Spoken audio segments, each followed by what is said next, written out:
biologist with Biolinks Alliance. And I'd like to start by acknowledging that I'm presenting from Tangerang country this evening and extend my respects to their elders, past and present, and to all First Nations people in attendance tonight and across Central Victoria, where we do our work. You might have noticed we are recording tonight, so please be conscious of that. Keep your microphones on mute and video off throughout the presentation. We've got Sasha Dobson here from Biolinks as well, who's helping to run tonight's webinar. And we are really excited to be joined by Ivan Carter from Connecting Country to tell us a bit about the great work they've been doing in this space as well. So before we get to that, um, I'll give you a very brief sort of overview of why large old trees have been a focus of ours, I guess, for quite a long time. And then we'll have some time for a Q&A at the end of the presentation for Ivan. So any questions that come into your head, please pop them into the chat before you forget them and throughout the presentation, and then we'll collate them and we'll get to them at the end. So I guess very briefly, setting the scene of, what makes large old trees so important, why we care so much, and pretty simply, they're disproportionately important to the landscape and to biodiversity. They make a really clear conservation target because of the conservation values that they bring, but they're also, there's value in them for livestock, and they're compatible with agriculture, particularly grazing as well. So they're a really obvious target, I think, for us to really bring a lot of focus to in this landscape. Most properties have them, and they're often the biggest biodiversity asset on a property. So I guess very quick overview, and I've put the name down here of different articles that I'll quickly touch on now. So if you're interested, you can find them. But this study basically showed through a combination of observing birds perching in trees and some lidar scanning, they actually came up with the various qualities of trees that made them good for perching spots for birds, basically. And trees didn't develop some of these, well, any of these ideal perching spots until they were at a really significant size. And so there's some real, revegetation is great, and it's kind of the next best thing we can do compared to conserving large old trees that are already in the landscape. But yeah, they're really disproportionately important for, this is across a suite of bird species. So a really cool article there, and that was in the conversation recently. Um, Again, on this is woodland birds. It's a really cool study looking at dispersal distance of birds across sort of an agricultural landscape. And scattered paddock trees were super important. So birds basically traversing gaps of an average distance of under 80 meters. And 88% of birds were using gaps less than 100 meters. So when you've got trees further than 100 meters apart, these may as well be islands as far as birds are concerned. So conserving these large old paddock trees in a way that helps species use them as stepping stones is another really important aspect of them. And this project tracking phascogales actually showed how important even dead large old trees can be. So this was a local ecologist, William Terry, who radio tracked brush-tailed phascogales, and they spent about 80% of their time denning in dead trees in a forest with mostly live trees. So even once they're dead and we look at them as being potentially dangerous or unhealthy, they play a really important role.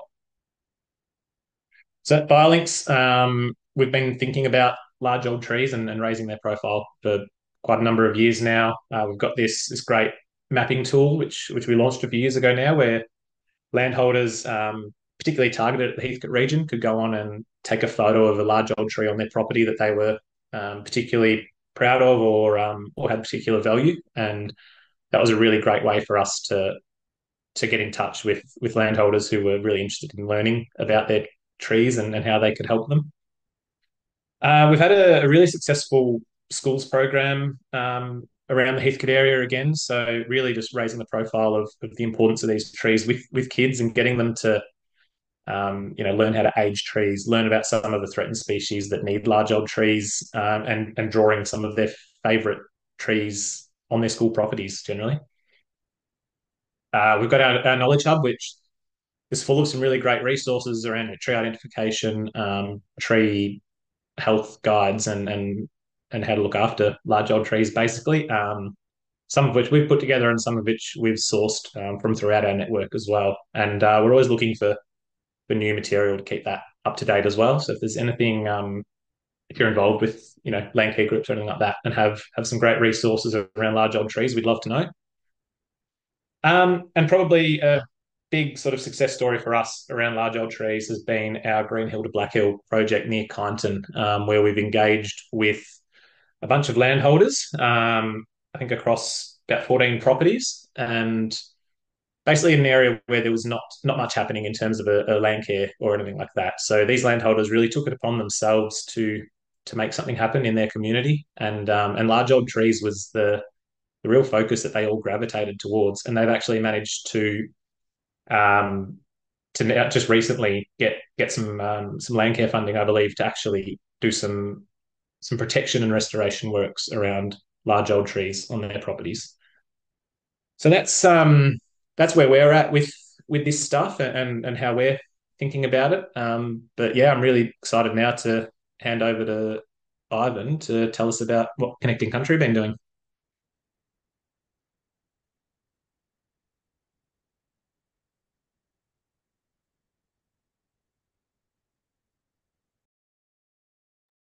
Yeah, so thanks, guys. For those of you who I haven't met, my name's Ivan Carter. I'm the engagement coordinator at Connecting Country.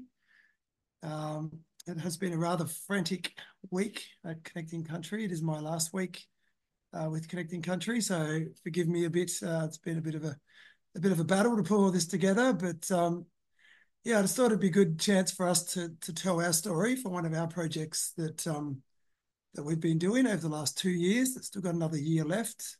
And it's called Regenerate Before It's Too Late.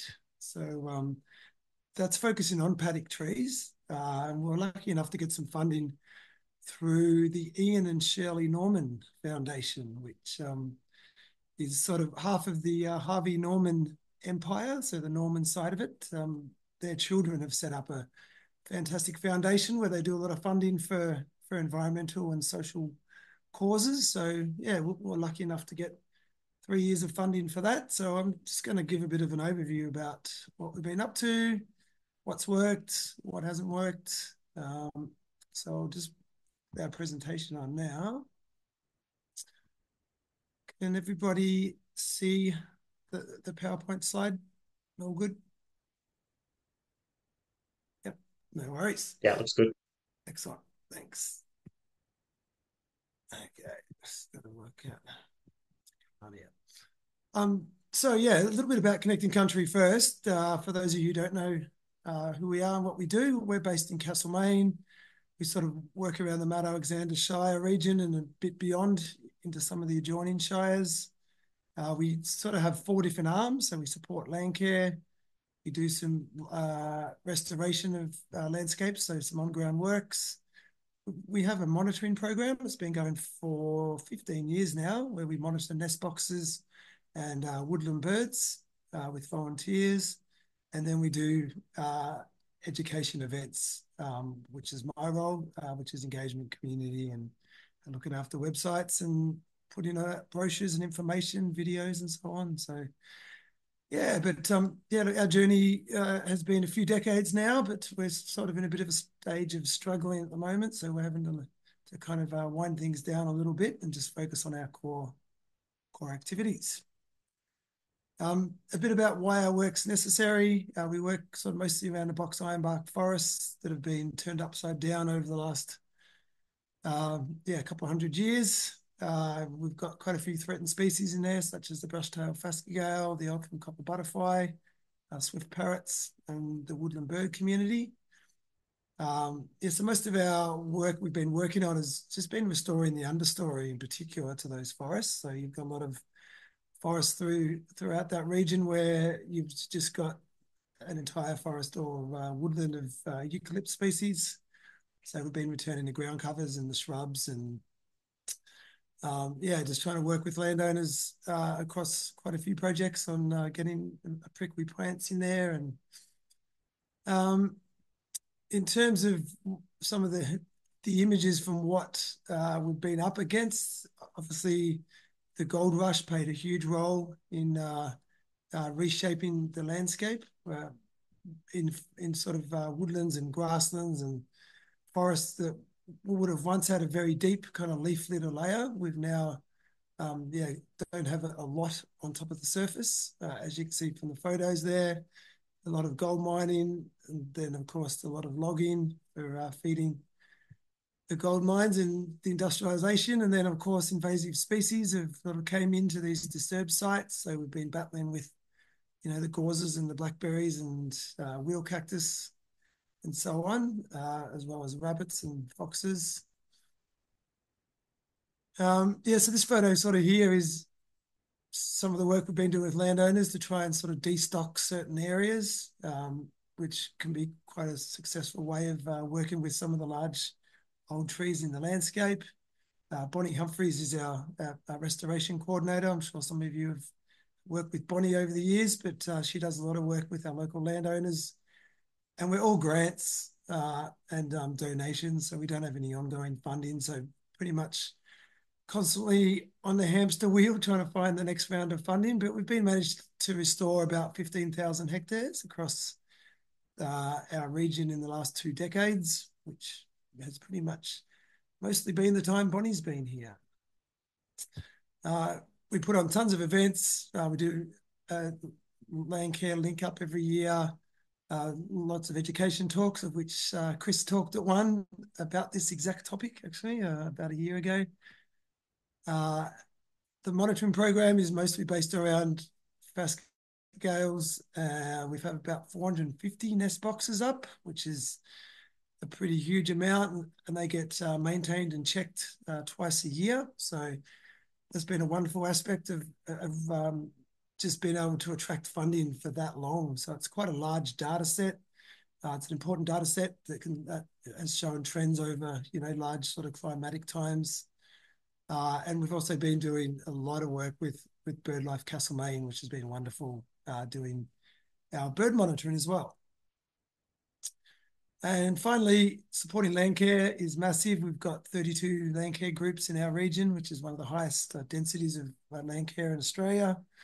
Hadley Cole is our Landcare facilitator, and she's been very active in just ensuring that all the groups have had access to sort of funding and education resources. We put on a great workshop 6 months ago, maybe some of you went to, which was sort of preparing for a changing climate and working out what sort of revegetation needs we would have to start considering into the future. So yeah, things like that are great for Landcare, where, you know, they've got all of the enthusiasm, and if you empower them and engage them with the right information, I think this is going to be a great model working into the future there. But it is a changing climate, and it is, you know, the trends are, you know, starting to set in a bit with the warmer and the drier, and then more flooding.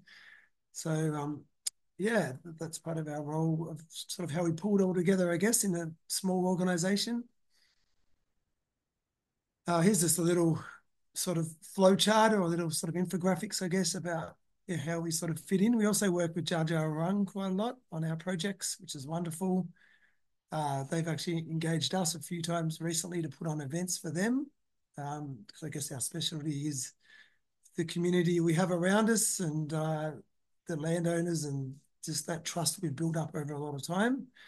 So we've done a few kind of board works with Dja Dja Wurrung, as well as some nest box projects where we've been out with schools and put up nest boxes and made them and painted them and so on. We work closely with universities as well. Our monitoring program is sort of a collaboration between La Trobe University and Connecting Country in terms of the data set, and government agencies as well, of course, of which we haven't been able to find that funding to sort of keep us going into the future consistently, but we sort of have dribs and drabs with various government organisations. So in terms of the project I'd like to talk about tonight, and then leading in from this project, I want to talk a little bit about caring for large old trees in paddock scenarios and what has worked for us. So as I mentioned before, our project's funded by the Ian and Shirley Norman Foundation, which is terrific. The aim of it is mostly a community-based project rather than a strict science-based project. So just trying to engage and educate people about large old trees and what role they play. Chris touched upon it before, that they are vital for smaller woodland birds as a stopover tree between larger tracts of vegetation. They have a fantastic potential for grazing, shelter for stock, things like that as well. So, yeah, we've been putting on a few workshops about those topics, which we've covered. We've just about to launch 2 videos that we've put together with 2 of our favourite landowners up near Castlemaine that have got, large, serious farming operations, but a lot of large old trees as well. So I am going to drop the links after this presentation just into the chat, and you can have a look at the videos as well, which we've only just really put online yesterday. And this project also contained probably, I think, 20 or 30,000 for on-ground works, where we've been able to go out and identify some important trees in the landscape and then conduct some works around them that'll hopefully help them survive into the future, which I'll talk about shortly, as well as, which is what I'll talk about tonight, mostly a mapping project that we've put up for people to be able to map their large old trees. So in terms of mapping, I will touch upon this first. I know BioLinks also have a mapping portal, which is fantastic. And I've checked that out, and I think that's a great resource as well, particularly for around the Heathcote sort of ranges area. We thought we'd put one up via the Atlas of Living Australia, which is a slightly different model. So within the Atlas, there's a little platform called BioCollect, which I'm sure many of you have come across before. It's a citizen science software, I guess, or database for surveys.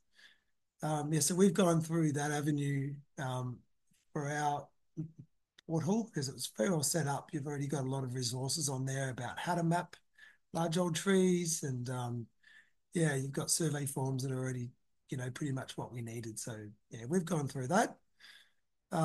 We've still got another year left, so we're still aiming to get as many large old trees as we can on that system. And I'm thinking it would be great to collaborate with BioLinks and maybe share our databases so we could get some of theirs on our system and vice versa, if that's suited. So we've probably got nearly 40 trees on there now, I think. But yeah, I'd be really keen to get, double that up towards 100.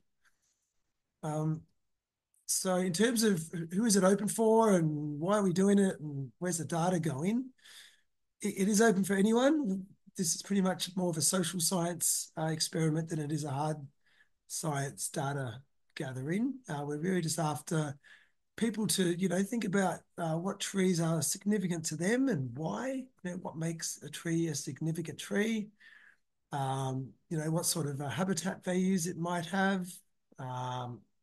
We've got a great guide online for estimating the age of these trees as well. So the way it's set up is you just need to register for the Atlas of Living Australia, which is a free process. You can do it through your Google account or through your Facebook account, or you can just register with an email address and a password. And once you've registered, it's quite simple from there, really. You just click on the link that we provide on our website, and it goes straight to the survey form. So what you can do is you can do it out in the field if you want to fill out the survey in the field, or you can just print the survey form out in your office, fill it out in the field. The only thing you do need to do while you're in the field is take a few photos of the tree, because we upload that to the survey form, as well as a GPS point or an address point. Because the way at a BioCollect is set up for mapping is you can enter your GPS point just with the numbers manually, or you can click on the map. So if you know exactly where it is, you can click on the Google map and you can just drop the point exactly where that tree is. So it really just depends if you're comfortable with the GPS, and you can use, digital lat long, or you can use traditional forms, or you can just drop it on, straight onto the map, really. So, yeah, the field survey form, what we look at is the location of the tree, uh, an estimation of the height, of which we've got a little estimator in the resources a section of the website. Um, the age of the species, if you sort of have an approximate age, and it's not an exact age there's various ways to work out approximate ages of eucalypts of various species, but it does change a lot depending on where it's growing and what sort of resources it has available and how much water, what the climate is, and so on. So that's a tricky one. The status of the tree in terms of its health, if it's alive or if it's partially dead or if it's dead.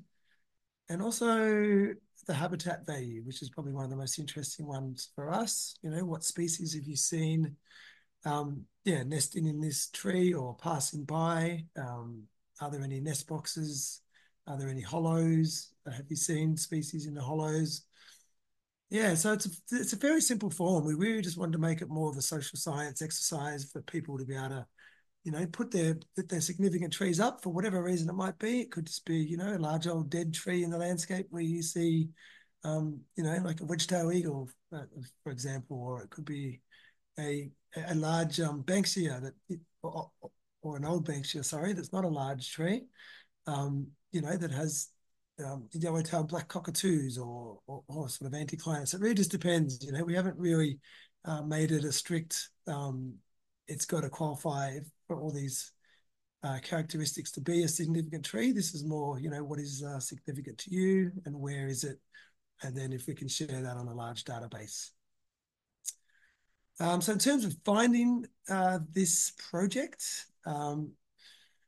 it is on our website. So if you go to connectingcountry.org.au, there's a little tab up the top where you can click on it, and then there's a little blog article about it, and it will tell you about the project, how to find the survey form, how to register for AOA, how to identify eucalypt species and large old trees. So that's a good guide in there for that.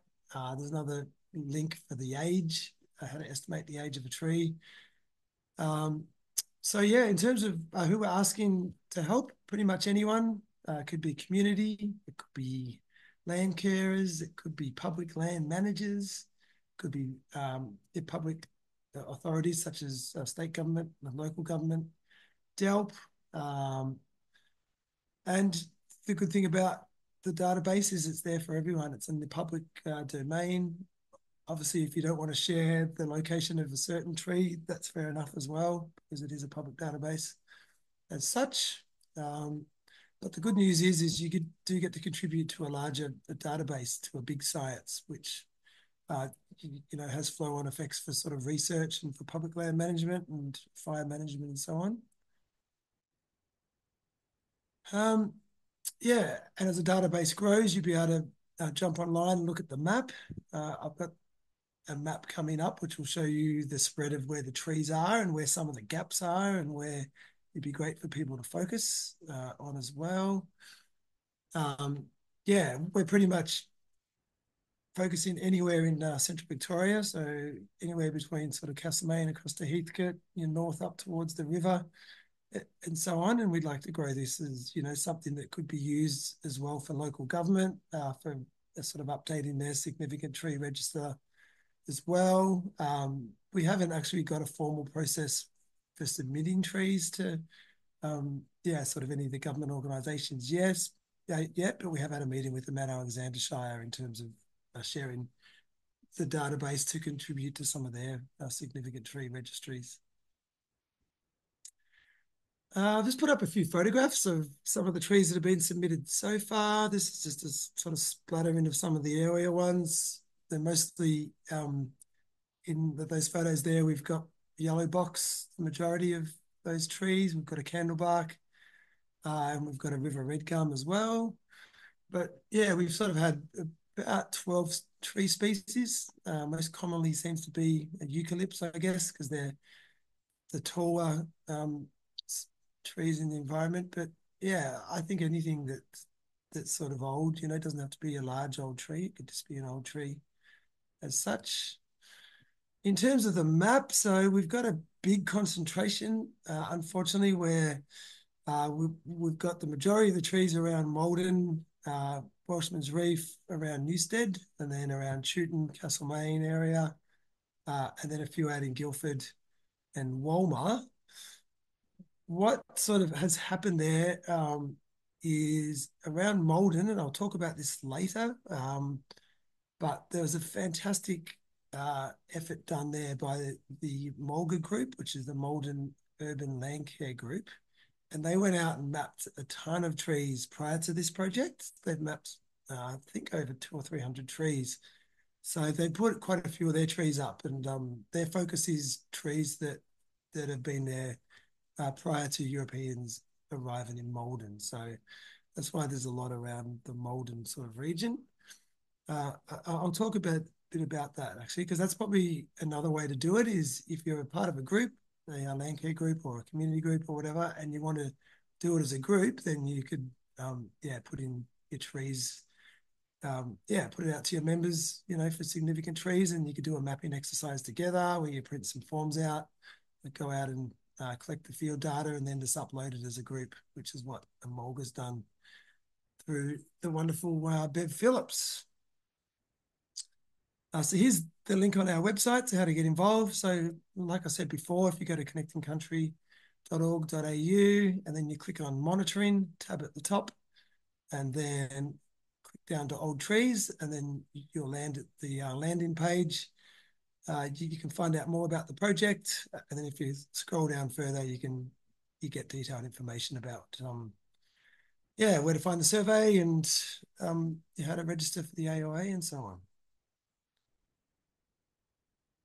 So the other part of this project that I did want to touch upon briefly is we've been out doing some on-ground works around some of the significant trees in our landscape with some of our landowners.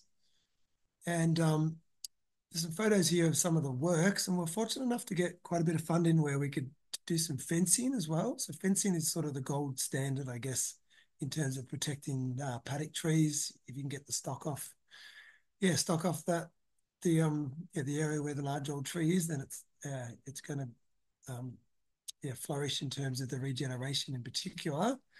So the photographs here, what we've done is we've got a fencing contractor to do all of our on-ground works, and he's gone around and fenced off some areas around the large old trees, and then we've gone in and planted some sort of understory shrubs that would complement that large old tree. So pretty much to increase the biodiversity, to increase the habitat value, the food resources, the ground cover, and so on. And then we've also done some weed treatment. So in many areas, you find under large old trees that birds quite often will sit in the large old trees and they'll poop down seeds, and you'll get things like boxthorn, quite common, blackberry, all sorts of things, hemlock and so on. So we've gone in and done some weed treatment as well. But some of these areas are quite large fencing areas, so you won't always sort of have access to such a large amount of land. But some of the landowners that we're working with were keen to sort of, do a little biodiversity spot. So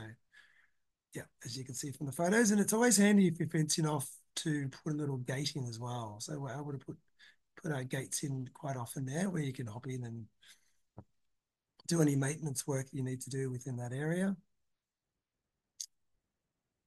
In terms of what we've found to work well for caring for these paddock trees, so you can see the photograph on the right there is a classic paddock tree scenario there. You've got a very old tree.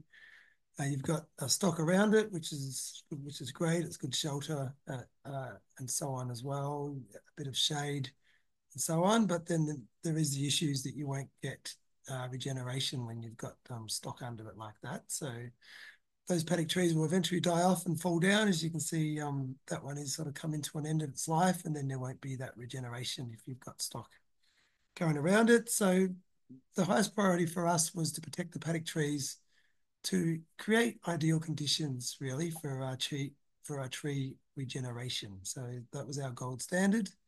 Temporary fencing is one of the best solutions for this, obviously, which gives the trees a break. It'll take away from the nutrient load that you get from excessive stock as well, and the compaction of the soil, which during drought times in particular, we noticed during the 2000s that a lot of paddock trees died. Obviously from the dryness of the drought, but also the soil was sort of so compacted as the trees went around it to try and, the cattle went around the trees to try and find some food and so on, that it just, you ended up with a very compacted, dry soil. In terms of the fencing off area, it should ideally be about twice the size of the canopy of the tree in order to protect the roots, and then give it some space for that regeneration. After sort of 3 or 4 years, or 2 or 3 years, the young seedlings might have grown to above browse height, which is what the aim is, I guess, with stock is. And then there's the possibility, if you've used temporary fencing, to be able to move that to another tree or another clump of trees as well. So it doesn't have to be a permanent fence that's there all the time.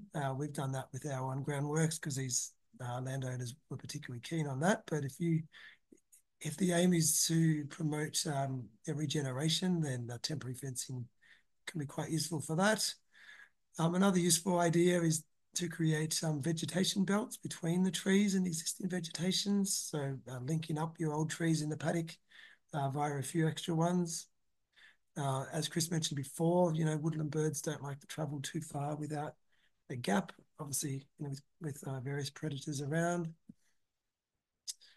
In some situations, obviously, fencing might not be the solution or might not be practical, and we certainly understand that when you're farming, it's not always possible. It could cost too much, it could take too long, or you might find there's too much land out of production. So there's always issues why it may not work, and even if it is the gold standard. And if that's the case and you can't find, for various reasons, that you can't fence, then try and avoid using fertilizers under the canopy of the trees. Eucalypts in particular are very sensitive to fertilizers. Try and avoid cultivating too close to the trees and digging up the roots and compacting the soil and so on. Obviously ensure that herbicides don't drift onto the trees. And it's great if you can. So the photograph on the right there, where you've got some branches and sticks and debris under the trees, obviously that makes a huge difference in terms of the habitat value. It's like good for the soil and so on. So if you can leave the fallen branches and sticks under the trees, it's a big advantage for increasing that habitat value and the insects that you get then, and then the birds that you attract. Birds can eat lerps on large old trees as well, which can, keep the balance intact for the health of that large old tree. So there's many gains to be had for having biodiversity and wildlife, in particular birds, on farms and in your large old trees. Obviously, fencing off larger clumps is great if you can do it. If you've got a particular stand of a few large old trees, you're going to get really big benefits from fencing off around a few at once. And also just consider that weeds, you're controlling the weeds before you get your revegetation or your regeneration going through. It is a useful idea because it's quite tricky, controlling woody weeds at the same time as you've got eucalypts sprouting through. You don't want to have to sort of spray them all. So do your weed control before you get your regeneration going. And just re-establishing the missing native shrubs and grasses using local seed. So that's obviously a bonus. Again, it's not always possible, but even just a few more shrubs in there is going to really increase that bird life and that habitat that you'll get out of that. I touched a little bit before about the amazing old trees of Maldon, and it's probably, it would be likely to be similar, I'd imagine, around sort of Heathcote area as well. There probably are a significant amount of large old pre-European trees. Yeah, so what the Malden Urban Land Care Group decided to do was that would be their focus for a few years. That would be what they were going to do, was to go out and record as many eucalypt species as they could that predated European settlement, and they've been doing that for 7 or 8 years now, and they've surveyed 340 trees on public and private land. So these are trees that they believe were all pre-European trees, which is very incredible for a small town that's gone through a major gold rush. Uh, and then obviously, the farming revolution and so on as well. So it's incredible. Five of those they estimate to be over 500 years old, which is phenomenal. One of these is a grey box, which they estimate to be over 650 years old. And the good thing about collecting this sort of data is, yeah, it's inspiring. Of course, they can report this back to the Shire and to the land managers. Most of these are on roadsides, believe it or not, the majority of these trees. So your council can work that in with their sort of regimes for like weed control and spraying and so on.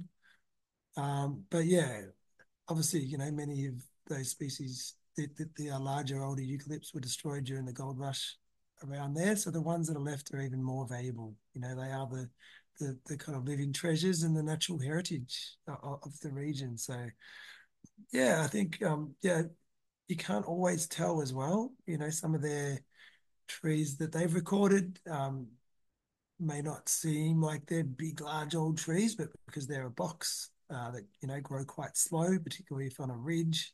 Um, it's quite inspiring for some people to learn that they are pre-European trees, even if they are only 2 or 3 meters around the diameter as such. So yeah, some of the landowners have really been educated to sort of find out that they have significant trees on their property, and that they become inspired to sort of fence them off, or destock, or just try and allow a few new seedlings to come through. So there's that continuation there. Yeah, so there's a photo off to the right there as well. You can see that's a yellow box, uh, which they estimated to be 540 years old. So they just did a walk very recently as well. That's the other thing that was great. We did a community event, and part of that was a tour of some of these grand trees. So there were so many people that had never really stopped to sort of think about the trees as such. They perhaps had admired their beauty, but didn't know much about what species they were and what sort of habitat values they had. And yeah, it's a good chance, really, once you've done the hard work and the mapping and the surveying, to be able to set up a little walk or a little guided tour with a brochure. You could have QR codes scan, that would bring you a link of the species list that might inhabit such a tree. So yeah, I think there's so much you can do on a social level to sort of raise that awareness about large old trees. And finally, my last slide. On Sunday, of course, is the National Tree Day for 2024, which is an Australia-wide event, I guess, or a series of events. I think they're aiming to plant 1 million trees this year. So we've got one over in Castlemaine that's supported by the local Shire and the Mackenzie Hill Land Care Group and Connecting Country. So if anyone's available or wants to be involved in National Tree Day, if there's nothing over your way, there is Castlemaine. You can see the details on our website and our socials, but it's on from 10 o'clock in the morning. We're meeting up at Mackenzie's Hill, which is just a few minutes out of Castlemaine to the west. And it is a family planting event. We've got all the trees, we've got the holes dug, we've got some good tucker. Very easy way to get involved and get the kids involved, or your parents involved, or your pets, or whatever it might want to be that you get involved. But you don't get large old trees without some young trees coming through for the next series of large old trees, I guess. But yeah, if you do want to be involved, there's some details there for Connecting Country. Otherwise, I guess we could open it to questions. Thanks, Simon. Great work, and you've triggered a lot of activity in the chat, lots of questions and comments. So we'll make a start on those. No worries. So, have you got, this is probably directed at both of us a little bit. Have we've got any data on the use of large old trees, including stags, by powerful owls? Colin asked. So, uh, my answer to that is no. I don't have any information on that. I'm not sure, Ivan, if you guys have got any info or data on powerful owl usage. Not really, no. Not around our way, unfortunately. No. Cool. Graham asked, how do we access the next nest box monitoring data? So the Fastgale stuff that you guys are doing. Yes, great question, Graham. If you like, you can drop me an email, but we've put a few reports on our website over the years with a collection of the data that has been sort of analysed and then put together in a little. I think we do it every 3 years. We do a report. So there's a series of those on our website. If you go to the monitoring page, if you can't find it though, just leave your email somewhere with Chris or with me, and I can post you a couple if you like. Cool. You probably stop screen sharing now, Ivan, too. And then, yeah, Yeah, cool. That's all good. yeah, no worries. Um, Also, a plug for the VNPA from Colin, forming a Fastgale Alliance, which actually recently heard about as well. So, interested groups and other people to coordinate some efforts and advocacy around Fastgale conservation in the area. And also, what shires do you want tree survey data from? Which I think you touched on with that mapping tool. Yeah, sure. Yep. It'd be very good just to pretty much anywhere north of Hume and anywhere as far over as, yeah, to the sort of east of Heathcote and up, yeah, north around Gunawarra. Yeah, we're trying to make it, fairly large, sort of central, in north central area. Cool. And I guess follow up from that as well around the mapping. Can your survey data be made available for follow up surveys around the trees? So Colin said their group is running a project to test eDNA from tree hollow swabs. So targeting phascogales and powerful owls from eDNA around hollows that are being used by these species. So yeah, again, I guess being on the ALA, being public, that's potentially something that if it's in the areas that group's working in, they can see that and contact you directly, I suppose. Yeah, for sure. Yep. Yep. We get to jump online and see it. But if you want a more, detailed summary, then we'd be happy to provide that. That was part of the sort of survey sign up, was that the AOA is a publicly, sort of open database. So yeah, there'd be no problems with that, Colin. Yeah, cool project too. Paul asked, if do you record DBH and stages of senescence of large old trees, I suppose, in these surveys, and then if Connecting Country or any Lanky groups are doing this stuff as well? Good question. I think, what have we got? No, we haven't got DBH in there. No, we've only got age, just to keep it simple. But I guess we could extrapolate some of that back, maybe. Yeah. And I guess stages of senescence is captured somewhat by the Yes. um, Yeah, health measures. that's right. Yeah, and that's where we sort of went more social science to try and get more people involved, I guess. But um, yeah, we And don't this have it in is, that term, but we do have it in the health status. Yeah. yeah, also from Paul, a question which I always love to hear different people's answers to. Do you have a specific criteria for determining what makes a tree old? Good question. What about you, Chris? Do you have? Uh, Short answer is no. It's very much a yeah. We when we talk about it, we don't have a set criteria. It's you're looking at things like the size of the tree. Evidence of hollows is a big one. If a tree is got hollows formed, then with the eucalypt you kind of know it's probably an old tree. Um, Yeah. yeah, a lot of just from my point of view, it's quite subjective judgment calls really on the shape of the tree and the form and that sort of thing. Mm, yeah. Yeah. I pretty much back that up really and say, yeah, that's very much a subjective personal opinion mostly on that. But I think, yeah, we've got a little section about hollows and habitat value. And I think sometimes, yeah, that's usually when it becomes apparent that yeah, it takes a long time to form a hollow, particularly in some of the box species that we've got around our way. So Mm. yeah, very subjective. Um, yeah. From Kate, what is your protocol, I guess, if you have one, to register scarred or modified trees? Yeah, good question. So we don't, yep, we don't register that as a parameter in a survey form. Yeah, we decided to sort of leave that off after speaking with a few Jara elders and just decide that, yeah, we'd yeah, leave that out of the form altogether. Um, Helen, uh, somewhat a question, somewhat a comment, says she hopes it's not barbed wire being used on the new fences. Definitely not. No, no barbed wire. Excellent. Um,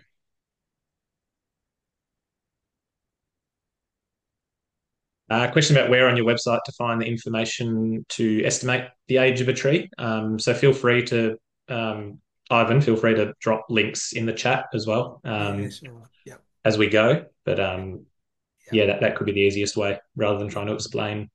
yeah, true. Yep, that sounds good. All right.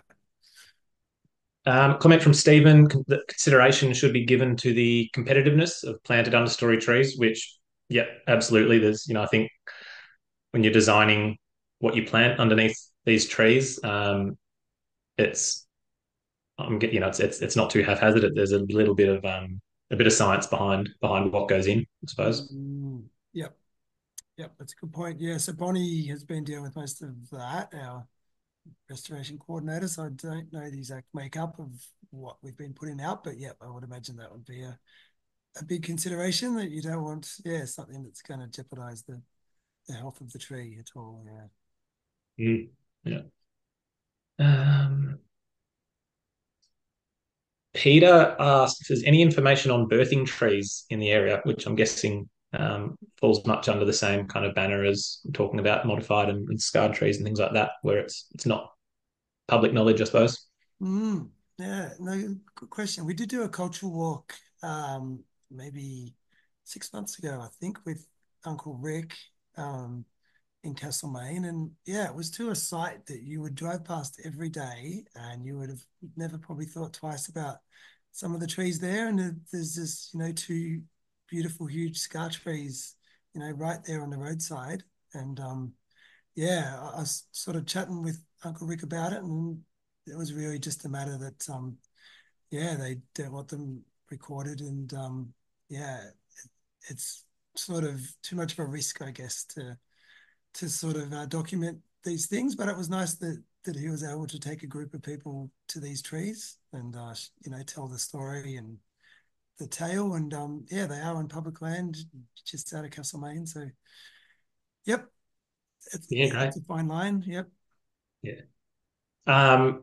Couple of other plugs for planting days. So Eliza, Castlemaine Land Care Group doing a big planting on Moonlight Creek. Excellent. And following week, Golden Point Land Care doing a planting along Forest Creek from Verna. So if you see those in the chat, guys, if you're in those areas, feel free to reach out to those people. Colin asked if you provide any information